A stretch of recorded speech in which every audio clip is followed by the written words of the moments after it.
Dear student, welcome to my YouTube channel. Matric পৰীক্ষাৰ answer শিটত কেনেকৈ লিখিব লাগে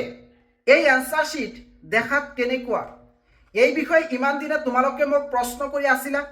এই প্ৰশ্নৰ উত্তৰ দিবলৈ আজি তোমালোকৰ কাৰণে লৈ আহিছো মেট্ৰিক পৰীক্ষাৰ এনসাৰ শিট এই এনসাৰ শিটত গোটেই কেইটা প্ৰশ্ন যদি একেবাৰে শুদ্ধকৈ লিখি থৈ আহা আৰু মাত্ৰ কেইটামান যদি ভুল কৰা তেতিয়াহ'লে তোমালোকৰ যিদিনা ফলাফল ঘোষণা কৰিব সেইদিনা কিন্তু ৰিজাল্ট নাপাবা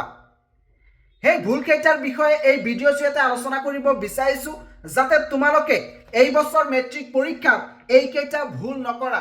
আৰু কেনেকৈ এই মেট্ৰিক পৰীক্ষাৰ এনসাৰ শিটত লিখিলে বেছিকৈ নম্বৰ পোৱা যায় এই বিষয়ে এই ভিডিঅ' জৰিয়তে আলোচনা কৰা হ'ব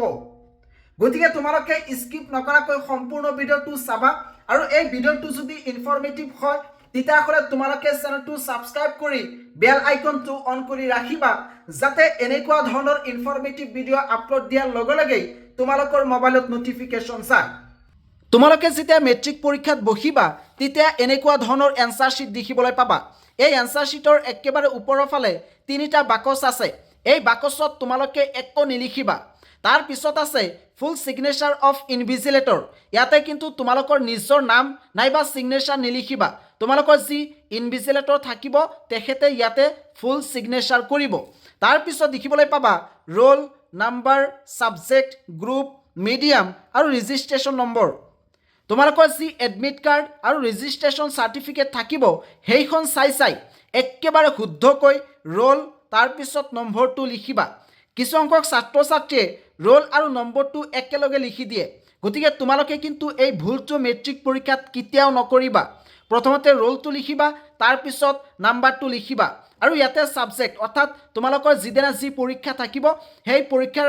যি সাবজেক্ট আছে সেই সাবজেক্ট নামটো লিখিবা ইয়াতে গ্ৰুপটো লিখিব লাগিব ইয়াতে তোমালোকক যদি গ্ৰুপৰ কথা কৈ দিও বুজি নাপাবা এক্সামৰ দিনা তোমালোকৰ যি ইনভিজিলেটৰ থাকিব তেখেতৰ পৰা সুধি এই গ্ৰুপটো লিখি ল'বা আৰু মিডিয়াম এছামিজ ইংলিছ নাইবা তোমালোকৰ যি মিডিয়াম আছে বঙালী মিডিয়াম সেই মিডিয়ামটো লিখিবা আৰু ৰেজিষ্ট্ৰেচন নম্বৰ ৰেজিষ্ট্ৰেচন সাৰ্টিফিকেট চাই একেবাৰে শুদ্ধকৈ এই ৰেজিষ্ট্ৰেচন নম্বৰটো লিখিবা এই এনসাৰ শিটত কেতিয়াও এই চাৰিটা ভুল নকৰিবা হেয়া হৈছে ৰোল নাম্বাৰ সাবজেক্ট আৰু ৰেজিষ্ট্ৰেচন নম্বৰ ইয়াতে যদি ৰোল নম্বৰটো তোমালোকে ভুলকৈ লিখি থৈ আহা তেতিয়াহ'লে ৰিজাল্টৰ দিনা তোমালোকে কিন্তু ৰিজাল্ট নাপাবা গতিকে সাৱধান হোৱা বহুতো ছাত্ৰ ছাত্ৰীয়ে কিন্তু ইয়াতে এই ভুলটো কৰি থৈ আহে আৰু এই বছৰ কিন্তু তোমালোকে এই এনসাৰ শিটত এই ভুলটো কেতিয়াও নকৰিবা তোমালোকক এনেকুৱা ধৰণৰ আষ্টনা এনসাৰ শিট দিয়া হ'ব আৰু গণিতৰ পৰীক্ষাৰ দিনা যি এনসাৰ শিট থাকিব তাতে কিন্তু আষ্টনা নাথাকে এনেকুৱা ধৰণৰ থকাৰ সম্ভাৱনা আছে গতিকে বাকি কেইটা পৰীক্ষাৰ এনসাৰ শিট এনেকুৱা ধৰণৰ আষ্টনা থাকিব আষ্টনা থাকিলে একেবাৰে ভালকৈ তোমালোকে লিখি থৈ আহিব পাৰিবা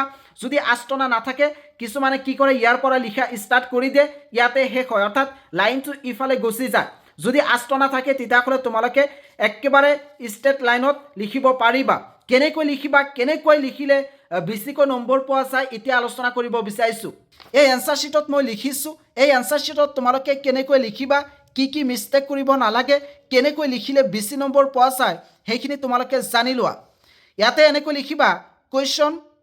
নাম্বাৰ 46 যি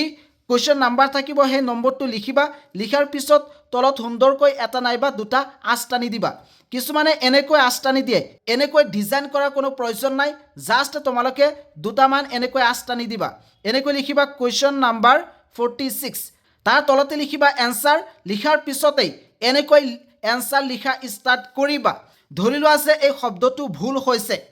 আৰু ইয়াতে লিখা একেবাৰে কমপ্লিট কৰিলা এতিয়া কেনেকৈ শুদ্ধ কৰিবা এতিয়া তোমালোকে ইয়াতে এনেকৈ এটা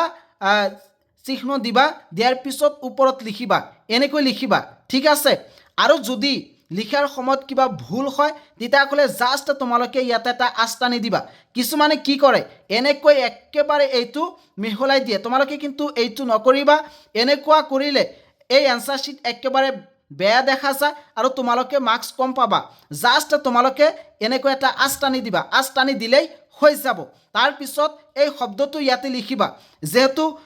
সম্পূৰ্ণ এনসাৰ লিখাৰ পিছত যদি ভুল ওলায় তেতিয়াহ'লে তলৰটো জাষ্ট এটা আঁচ টানি দিবা আৰু এনেকৈ চিহ্ন এটা দি ওপৰত এই শব্দটো লিখিবা এনেকৈ লিখিবা আন এটা হৈছে যে এই লাইনটো লিখিলোঁ হা লিখাৰ পিছত ইয়াতে এই শব্দটো কমপ্লিট হোৱা নাই কমপ্লিট কৰিবলৈ তোমালোকে কি কৰিবা ইয়াতে এটা আস্তানি দিবা আস্তানি দিয়াৰ পিছত যিখিনি শব্দ বাকি আছে সেইখিনি ইয়াতে লিখি দিবা এনেকৈ কিন্তু তোমালোকে পৰীক্ষাত লিখিবা আৰু একেবাৰে সুন্দৰকৈ লিখিবা প্ৰথম এনসাৰটো শেষ হোৱাৰ পিছত এটা লাইন ইয়াতে বাকি থবা কিছুমানে কি কৰে দ্বিতীয় নম্বৰ প্ৰশ্নটো ইয়াৰ পৰাই লিখা ষ্টাৰ্ট কৰি দিয়ে যিগৰাকী টিচাৰে তোমালোকৰ বহি চেক কৰিব তেওঁলোকে কি কৰে কিতাবা ধৰিব নোৱাৰে যে এনসাৰ ক'ত লিখিছে যদি এই কোৱেশ্চনটো ইয়াতে লিখি দিয়া তেতিয়াহ'লে সেই ওপৰটো আৰু 2 নম্বৰটো একে হৈ যাব আৰু টিচাৰে ভালকে ধৰিব নোৱাৰিব আৰু তোমালোকে মাৰ্কছ নাপাবা গতিকে মাজত এটা লাইন বাকি থবা তাৰ পিছত যেতিয়া তোমালোকে লিখিবা তেতিয়া কোৱেশ্চন নম্বৰ 47 এনেকৈ দিবা তলত এনসাৰ তাৰ পিছত লিখা ষ্টাৰ্ট কৰিবা এনেকৈ একেবাৰে শুদ্ধকৈ লিখিবা মই কিন্তু মেট্ৰিক পৰীক্ষাত হাই সেকেন্ডাৰী চূড়ান্ত পৰীক্ষাত এনেকৈ লিখিছিলোঁ এনেকৈ কিছুমানে কি কৰে এনেকৈ লিখে এনেকৈ লিখিলেও হ'ব কোৱেশ্চন 46 এনসাৰ এনেকৈ লিখিলেও হ'ব কিন্তু মোৰ মতে বেষ্ট হৈছে এনেকুৱা ইয়াৰ কাৰণটো কি ধৰি লোৱা আছে 46 নম্বৰ প্ৰশ্নত আৰু কেইটামান প্ৰশ্ন আছে যেনেকৈ এ বি সি তেতিয়া তোমালোকে এনেকৈ লিখিব পাৰিবা যেনেকৈ কোৱেশ্চন নম্বৰ 47 দিলা তাৰ পিছত আছে এ তেতিয়া এ টো লিখিব পাৰিবা আকৌ কোৱেশ্চন নম্বৰ 47 বি এনেকৈ লিখাৰ প্ৰয়োজন নাই জাস্ট তোমালোকে বি এনেকৈ লিখিবা তাৰ পিছত এনসাৰটো লিখা ষ্টাৰ্ট কৰিবা আৰু ইয়াতে যেহেতু এনসাৰ এই শব্দটো লিখিলাই গতিকে বাৰে বাৰে এনসাৰ কোৱেশ্চন নম্বৰ লিখাৰ প্ৰয়োজন নাই পৰীক্ষাত কিন্তু তোমালোকে সিমান সময় নাপাবা গতিকে এই খসৰা কাৰ্যত তোমালোকে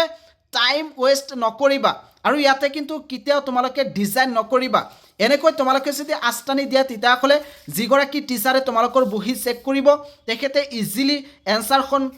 চাব পাৰিব আৰু ফুল মাৰ্কছ দিবলৈ বাধ্য হ'ব আৰু যদিও কিবা অলপ মিষ্টেক হয় সেইটো তেওঁলোকে মানি ল'ব আৰু মাৰ্কছ দিবলৈ চেষ্টা কৰিব কাৰণ তোমাৰ প্ৰেজেন্টেশন ভাল হৈছে ইয়াক হৈছে তোমালোকৰ মেট্ৰিকৰ এনসাৰ শিট ধৰি লোৱা আছে মেট্ৰিকত কিবা এটা পাঠ্যক্ৰম লিখিব লাগে তেতিয়া তোমালোকে একেবাৰে মাজত এনেকৈ আস্তানি দিবা হ্যাঁ আস্তানি দিয়াৰ পিছত এনেকৈ ওপৰত এটা আস্তানি দিবা তাৰ ইয়াতে এটা আস্তানি দিবা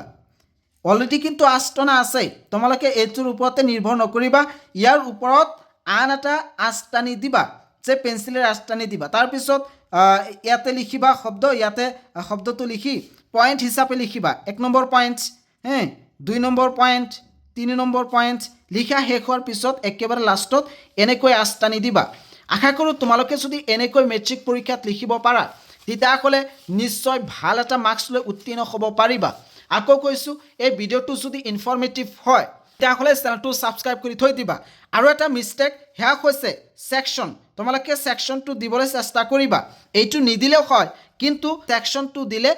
এনসাৰ শিট এট্ৰাক্টিভ হয় গতিকে তোমালোকে যিটো সেকশন লিখা ষ্টাৰ্ট কৰিবা সেই সেকশনটো প্ৰথমতে লিখি ল'বা আৰু এনসাৰ শিটৰ একেবাৰে শেষৰ ফালে PTO বুলি দিবা অৰ্থাৎ প্লিজ টাৰ্ণ অভাৰ এনেকৈ লিখি দিবা